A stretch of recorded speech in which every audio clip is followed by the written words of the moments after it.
சத்தியமங்கலம் பகுதி நிலவும் கடும் பனிப்பொழிவு காரணமாக மல்லிகை விளைச்சல் கடுமையாக பாதிக்கப்பட்டுள்ளதாக விவசாயிகள் வேதனை தெரிவித்துள்ளனர். சத்தியமங்கலத்தை அடுத்த சிக்கரசம்பாளையம், வடவள்ளி, பவானிசாகர் உள்ளிட்ட 100க்கும் மேற்பட்ட கிராமங்களில் சுமார் 50,000 ஏக்கர் நிலப்பரப்பில் மல்லி மற்றும் முல்லைப்பூ சாகுபடி செய்யப்பட்டுள்ளது. இந்நிலையில் தற்போது நிலவும் கடும் பனிப்பொழிவால் பூச்செடிகளில் உள்ள மொட்டுகள் கருகி வருகின்றன.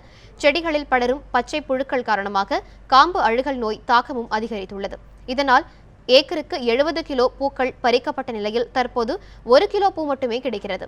மேலும் பூக்கள் போதிய வளர்ச்சி இல்லாமல் சிறுத்து காணப்படுவதால் நியாயமான விலை கிடைக்கவில்லை என்றும் விவசாயிகள் கவலை தெரிவித்துள்ளனர். இப்போ இது பார்த்தீங்கன்னா இந்த பனியினுடைய தாக்கம் இந்த வருஷம் முன்கூட்டியே வந்துருச்சு. இந்த அக்டோபர் மாதம் ஓரளவுக்கு ரேட் இருக்குது, ஓரளவுக்கு பூ எடுப்போம்.